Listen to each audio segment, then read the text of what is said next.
I mean, you have to try hard. Try really, really, really hard. Like, go above and beyond and out of your way, reaching the heights of your potential to be able to suck this bad. Like, this is not by accident. This is like unintentional, fully intentional.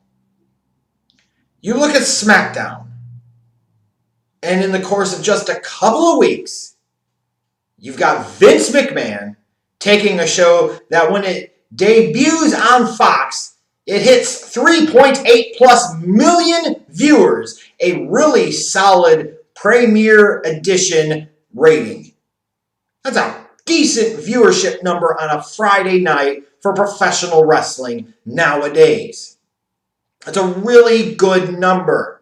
3.888 million viewers. And yet here we are 2 weeks later, and you are down to 2.4 million viewers. You have lost 1.4 million viewers in 2 weeks. 2 weeks. 2 weeks.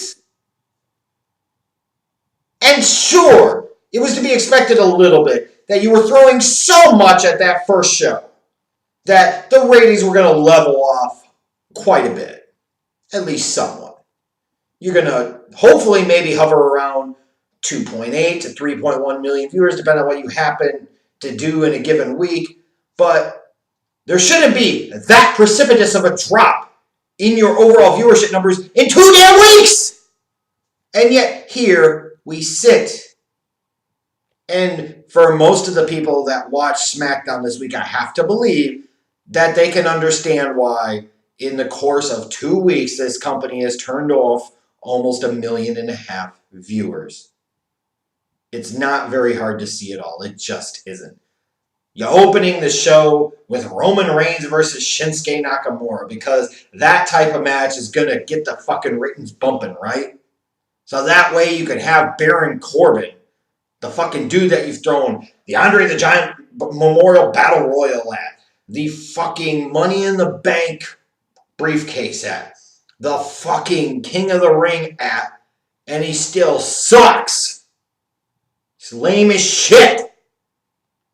Just because you put all these props and all these labels and all these titles behind him doesn't mean that he can draw flies to shit. But then we're going to saddle Roman Reigns with freaking Baron Corbin. Yes, let's have him bash Reigns over the head with the freaking scepter. And like, this is how you're going to open the show. Like, somebody thought that Taxi Sam being involved in any way, shape, or form was a good idea. You look at a shit show like this, and it is easy to see and totally easy to believe that Vince would be having his creative people working until 3 in the goddamn morning just to then take the script and tear it up and write this piece of crap again. Like, this is not opinion at this point. The numbers clearly indicate the shows that you write, Vince, absolutely suck. You can fire Eric Bischoff all the hell you want. You think freaking Brother Love, Vince, I love you. You guys gonna make a damn bit of difference? No. The WWE now, it's like the Oakland Raiders were about a decade ago. And this feels incredibly inappropriate, I'm sure, to some of you to say, but it is totally the reality. The only chance this company has to survive and try to maybe once again one day thrive is the day that Vince is either so incapacitated that the board has to remove him from his position of power or he drops dead. Like, that's what it's coming down to. Because he gets closer and closer to his grave at his advancing years, and he's bringing his baby along with it. Like, this was terrible. You look at the Shorty Gable stuff. Oh, it is not Shorty Gable now. It's flipping Shorty G. And then you got these idiots out there talking about, well, you look what they did with Kurt Angle. They didn't call him right angle. They didn't call him 90-degree angle. He didn't call himself adequate angle, did he? He didn't call himself knee slapping Kurt or none of that shit. The guy is a freaking former Olympian. Why do you go out of your way to saddle people with the most ridiculous fucking gimmicks possible? Again, I want to repeat and emphasize. The dude, yes, he's maybe, 5'8" or so. But in today's wrestling business, that's at least average height, if not a little bit higher, it feels like. And you talk about this like his height is some type of hindrance to him, or some type of barrier, or some type of obstacle. The dude wrestled in the freaking Olympics! Means he had to be good at wrestling at some point in time, didn't he?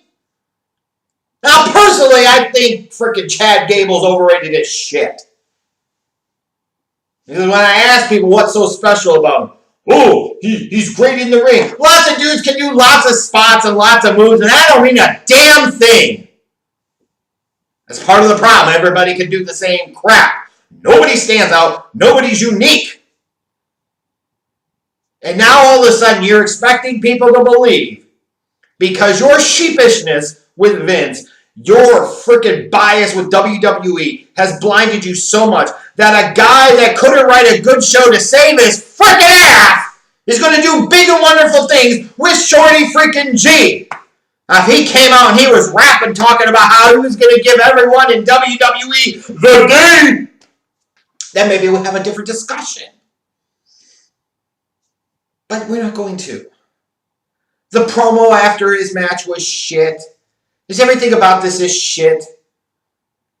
If you're going to have these people, try to make them something. If you're not going to try and make them something, why do this? And this is just not good business. When you talk about good creative and good professional wrestling, writing and booking and storytelling, you should be accentuating the positives and hiding the negatives. Instead, Vince in his warped and twisted mind, trolling everybody, instead chooses to accentuate the biggest negative and minimize any positives the guy has. For those that are pissed off about this, they should be pissed off, because this is just childish, petty level Vince type of shit. And then we get Hulk Hogan coming to us via Skype-a-lite. That's what I'm going to call it, Skype-a-lite. And, oh, let me tell you something, brother. Oh, the first thing you got to realize, brother, blah.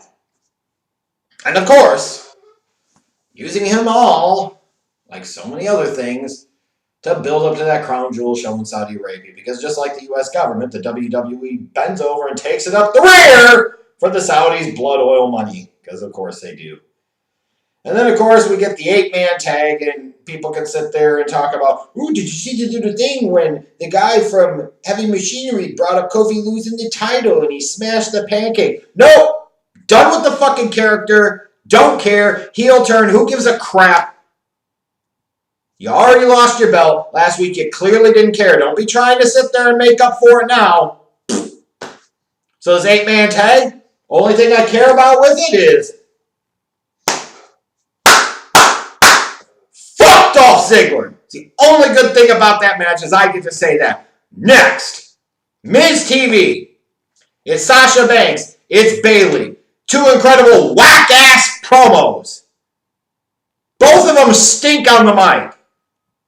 Like, please understand, gentlemen, that pretending they are good on the mic in no way, shape, or form indicates that they are going to be any more likely to sleep with you if you ever happen to run into them at a fucking international house of pancakes, okay? Not even at a Waffle House if they're feeling really grimy and low down dirty on that given night. The most notable thing about this was when they're trying to go at Miz coming back and basically pooning the both of them. Like, this was a featured segment. Anytime you put Bayley in front of a live microphone, it's pretty cringe. Sasha every once in a while can pull an adequate promo out of her ass cheeks, but this wasn't one of them. She sounded Bush League. She sounded amateur. And even when Nikki Cross comes out, like I'm getting the flashbacks of, oh, you talk about women's revolution and all this. This just feels like old crappy diva stuff from 5 or 6 years ago. Leading to the six-pack challenge or whoop-de-skip. Wouldn't you know? Nikki Cross is the new #1 contender. Woo! You got a match where Braun Strowman didn't want to sit through Drew Gulak's 300-something slide PowerPoint presentation. Just basically put him out there to remind people who Braun Strowman is, squash the dude, make him look big and bad for his upcoming fight at Crown Jewel against Tyson Fury, because, again, that's what matters the most to this company is fucking Crown Jewel, not anything else. Then you get to the main event. Oh, Roman Reigns, brother, is going to be the captain of Team Hogan, brother. What you going to do, brother, when Roman Reigns, brother? Let's just look at this. Like the main event. It ties into what happened early in the night. Big skip-de-skip, whoop-de-what the fucking do. It's Daniel Bryan, it's Roman Reigns versus Baron Corbin and, what was it, Shinsuke? Who gives a fuck? Like, you look at this show, and you look at the way it ends. Of course, you got to have the baby faces standing tall. Like, there was nothing about this show that hooked you. There's nothing about this show that builds onto the next week that you're like, ooh, I really got to see. There's no element of cliffhanger like, oh my God, I don't know where they're going to go next. There's just nothing. New network, same old shit. Hence why they've lost 1.4 plus million viewers in 2 goddamn weeks. Like, what was good about this week's show? I mean, you could just sit there on a Friday night, and you're like, the best thing about this is that it's only 2 hours. And if this was Raw, you'd still have another hour to go. Which is why, as much as anything else, I have chosen to switch over to watching and reviewing Smackdown on Friday nights because, hey, it's at the end of the week, and worst case scenario, not only does it not conflict with Monday Night Football, it's only 2 hours. So if it's a shit show just like Raw is, at least I could be done and over with it for the night at 10 o'clock. Like, who came out of this show better? Nobody. Who felt like a bigger deal coming out of this show? Nobody. Name one interesting angle that came out of this show or was built or developed on this show. You can't. Because there wasn't one, Vince!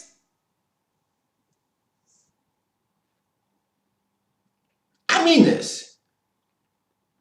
This company is not going to have a chance in hell until either Vince is stripped of his powers or he falls over and dies. And it has gotten to that point. Like, you really think Fox is happy right now? And you can say, well, look at the performance in the 18 to 49 demographic. But again, wrestling always gets a shittier ratio when it comes to advertising dollars based off of performance in the demo. So if you look at some of the other shows on Friday night, they might have slightly higher viewership numbers, but slightly less in terms of the 18 to 49 demo. Well, you know, when you're talking about WWE and wrestling versus these other shows, the WWE's probably got to do 1.3 to 1.5 times the amount in that demo in order for it to come out as equivalent to Fox. And the WWE, of course, isn't going to do that right. Like, this is just bad. I can't imagine sitting there and writing this show and thinking this is any fucking good at all. Like, if you're a match mark, there weren't great matches on this show. If you're a character mark, you didn't see great characters on this show. If you're about pageantry and presentation, you didn't get that on this show.